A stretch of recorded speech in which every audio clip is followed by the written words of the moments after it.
So we're going to be going to maybe Louisiana, and you have New Orleans, which has a crime problem. We'll straighten that out in about 2 weeks. It'll take us 2 weeks, easier than D.C. But we could straighten out Chicago. All they have to do is ask us to go into Chicago if we don't have the support of some of these politicians. But I'll tell you who is supporting us, the people of Chicago. That's President Donald Trump on his promise to send the National Guard to more cities with Democratic leadership. 12 News is helping you get the facts about the president's authority over the National Guard. To help us in this discussion is David Jablonski. He's the acting director at the independent watchdog group, the Constitution Project, at the Project on Government Oversight. Thanks for joining us here this afternoon, David. None of the cities in this situation, and as well as D.C., none of their leadership, also potentially Chicago, have formally requested National Guard presence in their cities. We heard the governor of Illinois saying he's not making that request. And National Guard usually falls under the purview. Their commander is a state governor. So how is the president able to make these moves? Well, thanks for having me. I think the most important thing to realize when we're talking about a potential federal use of the National Guard is there has to be an actual federal purpose. And street crime in a city just isn't within that scope. So I think it would be a very alarming overreach for, the president to federalize the National Guard and send them into any of these cities. And I want to get to some comments from the president of the Milwaukee Police Association in a conversation with our political director, Matt Smith. We'll play that for you, and I have a question for you on the other side of it.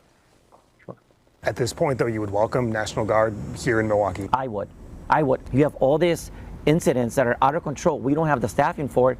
I'm sure that the National Guard would do a great job in helping us out. For me, is you want to bring me help from the National Guard? I'll take it. Do we have to do it? No, we don't. The mayor has the power to fully staff the police department, to settle that contract. That's Alex Ayala. He's talking about staffing issues with Milwaukee police. He can make that request if he wants to. He's free to do that. But can the president actually consider a request from a police union in terms of federalizing the National Guard here in Wisconsin potentially?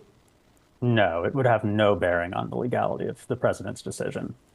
And what about the constitutional questions? What are those questions surrounding the president's move? And does the president have a legal path around it to continue to federalize troops and send them into cities?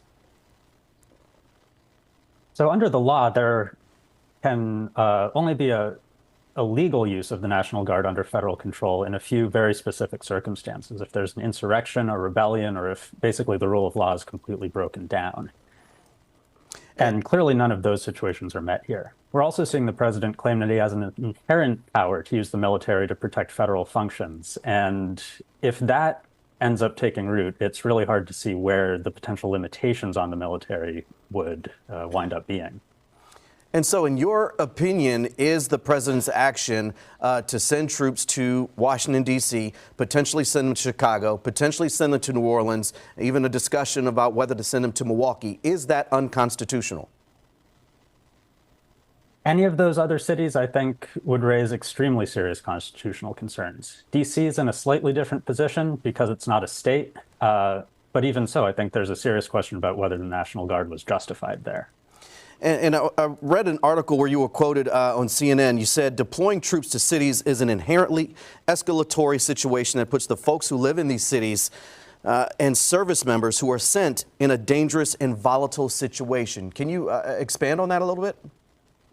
Absolutely. I mean, one of the reasons why we don't historically have the military patrolling city streets is they're trained for war. And so to put people with that background in a city street, I think puts everyday people at risk, and to put troops on streets in a potentially volatile situation isn't good for them either. It's just a lose-lose situation. And so how do you see this playing out as we move forward in the days, weeks, and potentially months ahead? Well, one good sign is the recent court ruling out of California that reaffirmed that the courts do have a say in all of this, and that the laws constraining the use of the military still apply. So I think it's going to be really important to see how all of that continues to play out. All right, David Jablonski, the acting director at the Constitution Project at the Project on Government Oversight. Thanks for your time with us here this afternoon. Thanks for having me.